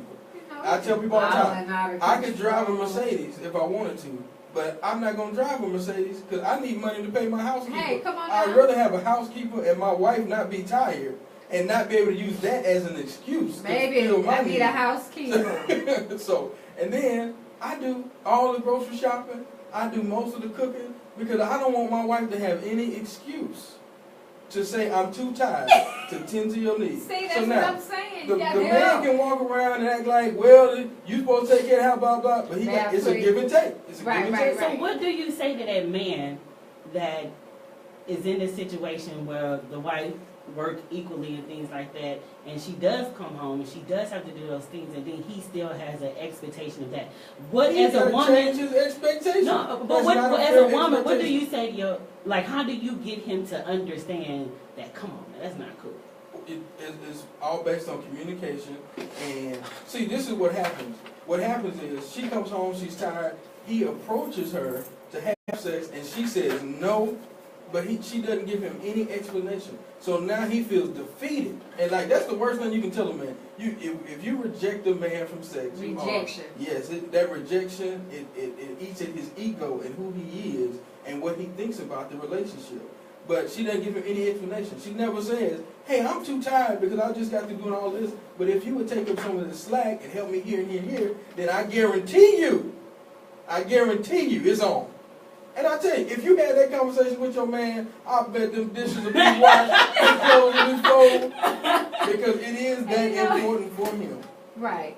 Because otherwise, oh, girl at the job, That's like right. you saying no, Who don't have she's saying kids, yes. and you know, you said Don't she have got, but she just don't have no responsibility. Who always available. Always available.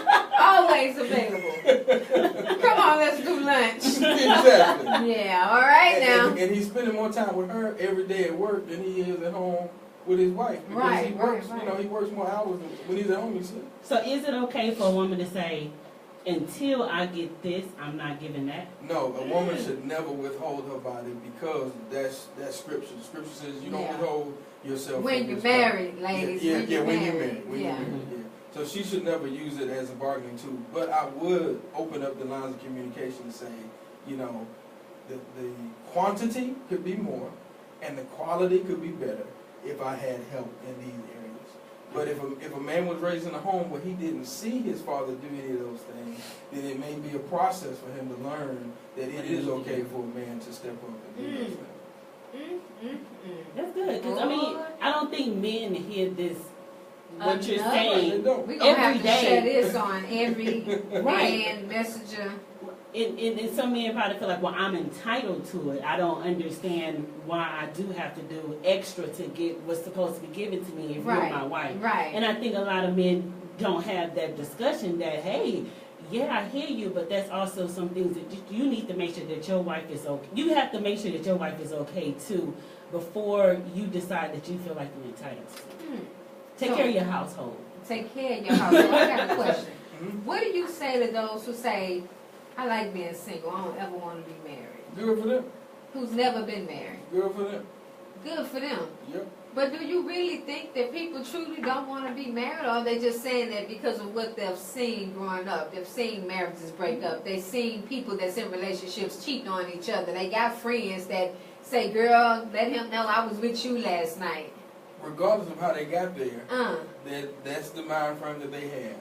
And Paul never was married, and he said because he wasn't married, he could give himself more to doing the work of the Lord. Jesus was never married. So there are great people in the Bible who were never married, and they use that as a motivation to do more for God. We just had this conversation with some of the people on our leadership team where when we first started our church, we had young couples. A lot of them didn't have kids, or maybe they only had one kid or whatever, but now everybody's a little older, they have more kids, and they have so many responsibilities that we can't lean on them and depend on them to do things that we originally could when we first got started, you know. But so we were saying we had to reach out to some people who were, you know, who didn't have all those responsibilities where they could be able to serve more in the ministry. And that's exactly what the Bible says. The Bible says when you're single, you can serve more in ministry, but when you get married, your primary ministry is at home. It starts at the house. If you can't lead your house, how you gonna lead anything else, right? What else you got, Porche, as far as relationships go, and any type of motivation or encouragement you can give to anybody? Like for me, I was single with 3 kids. You know, my kids, my 2 youngest kids' dads told me, ain't nobody gonna want you with 3 kids. Oh, I was told that too. I was told that too. But Who told you that? I didn't care.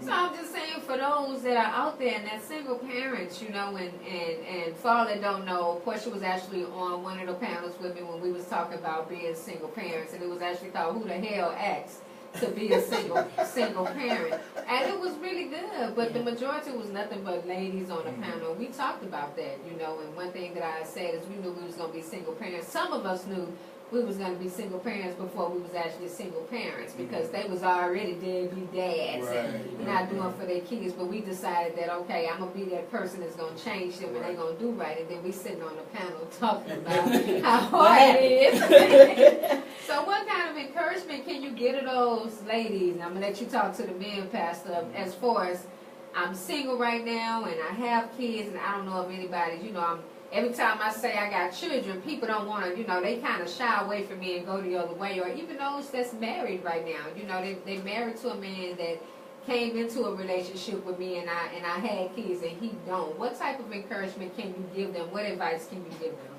First and foremost, I think that as a woman with kids, don't rush into a relationship. That's right. Because it's not just you have to consider, you have to consider those kids.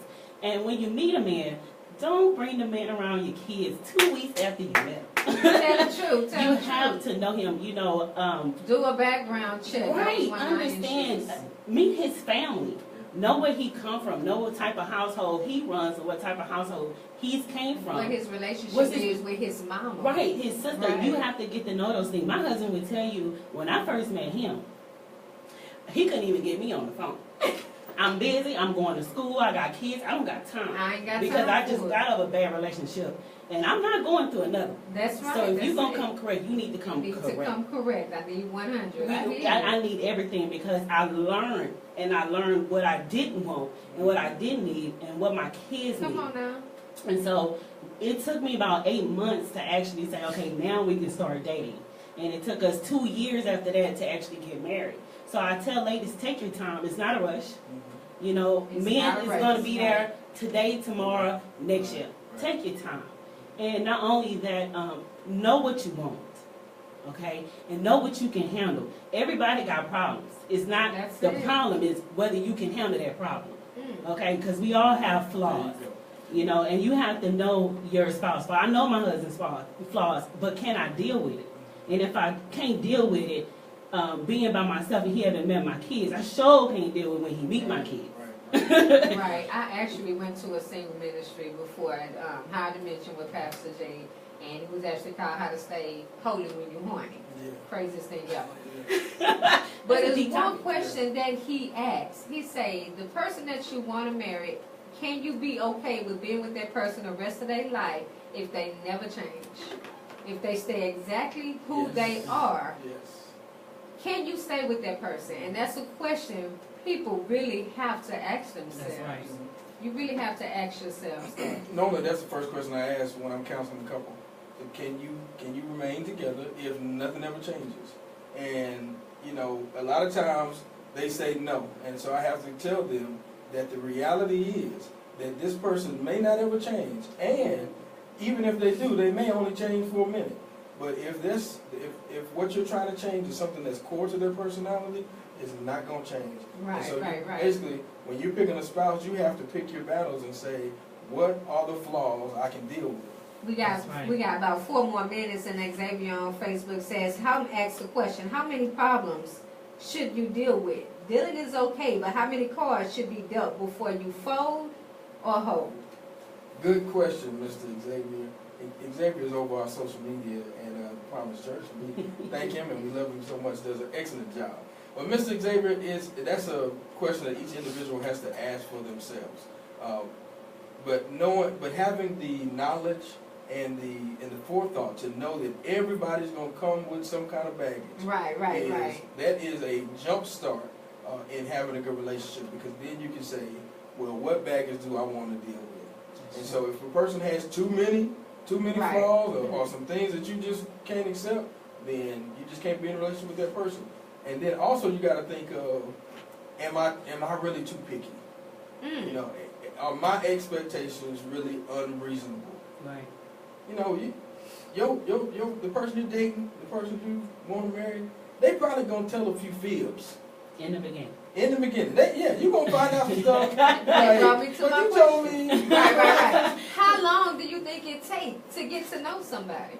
It takes a lifetime. Yes, it because we're does. always changing. Because I'm still learning stuff about my husband. That is Hey, true. Kermit, baby, he said it take at least 4 years. No, Because look, it's a no lot limit. of the layers from that onion start peeling off, and eventually you begin seeing who you are. And that's why I say it's not good to get married after 2 or 3 weeks, because you truly don't know Who said that that, though? person. Who said The who people said? that get married after 2 or 3 weeks. Well, studies show that people who date long normally get a divorce. People who have a short relationship and get married. I normally see stay that. I married. see that. People that get together right out of high school and going to college, they end up getting married, but it seems as if they missed they playing growing time. period. They miss they time to get to make their mistakes, have fun, so to speak. I don't know. But is it not necessarily how fast you get married, how slow? Are you asking the right questions That's very important. in the beginning? Are you not learning enough about this person? Mhm. Are you not listening? Mhm. Exactly. Which I spoke at a relationship conference, and I told them that that's why premarital sex oftentimes clouds your judgment Come on now. on who you gonna marry. We don't even have time for this. Right. But I had to realize, you know what? I had to realize that sometimes your partner is the one that don't satisfy you the most. But if you would have waited till you got married, as the Bible says, you wouldn't even know what satisfies you prior to. I'm just saying. That's what I said. You come into your marriage with so many people that has raised your expectations of what's supposed to happen in bed, but you may marry somebody that's not going to do all of that. Right. And so that was your fault for experiencing And then all you those wanna things. teach them. Yeah. And then you want them to do something like, I don't do that. You didn't ask this question. Right. Y'all, Right. And we may keep it going on Facebook Live, but just for right, we got 1 minute, but Xavier got one more question. Okay. And he say, what advice do you have for people in their 30s without children? They have the impact of wanting children safely, but fear of unsafe pregnancies. Oh, that's just something you have to trust God for. There's people who, nowadays, medicine has gotten so good and so advanced that people are real old and having healthy kids. Right. That was one of our fears. We wanted our kids before we were 30 so they wouldn't have any birth defects and all that stuff. But you can't really control that. You just have to trust God and go on. I mean, who was that just had a baby? Halle Berry or somebody? I don't know. One of them, they're old. Janet over age. Jackson. Janet Jackson. Janet It sure was. Jackson, It sure was. And the baby's fine, so, And she back out there doing her Back out there thing. doing her thing. I said, I was like, oh, wait. No way. She done did even more now that she done had that baby. She did.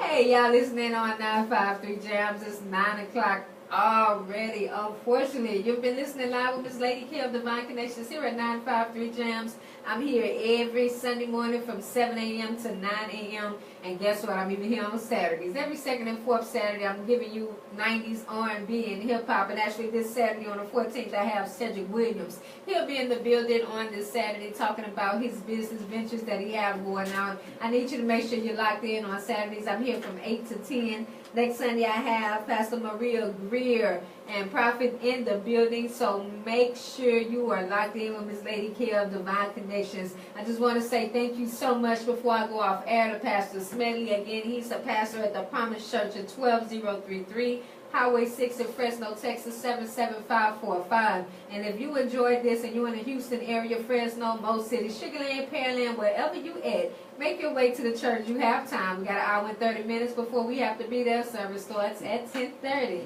And my sister, Porche, thank you so much for coming in today, man. Y'all really did y'all thing this morning. This is a topic that we need to keep coming on. I think we need to do a show about it. Yeah, I agree. Divine Connections present the Thought Process Show. I'm sure there's a whole lot of people that got something to say about the topic of relationships. So before we go, if y'all want to say y'all goodbyes to everybody listening in on 953 Jams. Thank you, everybody, for tuning in. This is my first time, but I did enjoy myself, and I believe I came at the right time. So thank you, you guys. Right on time, right on time. And Pastor? Oh, I just want to say thank you to everybody who tuned in on the station, on the app, everybody on Facebook Live, all of my family and my church members that tuned in, my people from back home. I thank you all so much, and hopefully we said something today that encouraged you. For all of the singles, enjoy your season of singleness. Enjoy it. For all of the married people, y'all hang in there. Things get better over time. Don't give up just yet. And look, I'm here to help you. Just reach out to me, and I'll help you any way that I can.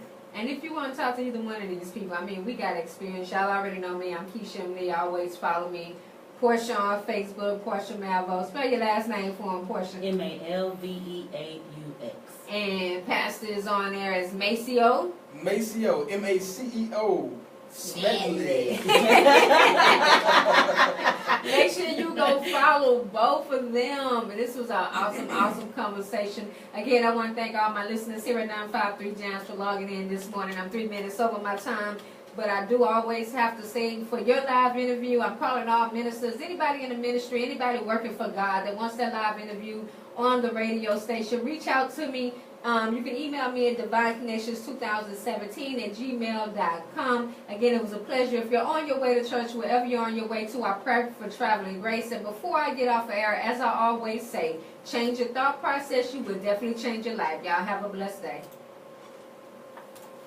All right, let me hit this road. Make sure this is good. Alrighty, Facebook, thank y'all so much for being logged in for these last 2 hours. It was definitely a pleasure. Make sure you come to the Promise Church and get his book, The Next Steps to Your Promise. I had an awesome time. I'm going to let them say bye to everybody. Porche. Bye. Pastor. See y'all. I'm headed to the Promise. All right, y'all, we got to go. We got to take some pictures, of course. Y'all know how I do it. Make sure you go follow me at Keisha Porche Malveaux, Maceo Smedley. We are on Facebook. Share this for somebody. Relationships is a very, very huge topic that needs to be talked about. Email me for your opportunity for your live interview at divineconnections2017@gmail.com, and also your opportunity to be on the social show that Portia produces. I like to say that. Divine Connections presents the Thought Process Show. At least one Saturday every month, we're going to go on 1 p.m. and talk about different topics. And that's where I interview real people about real life, about real topics, real and relevant truths, right? So make sure you email me or inbox me, however you feel. And before I go, as I always say, change your thought process. You will definitely change your life. Y'all be blessed today. I'm logging out.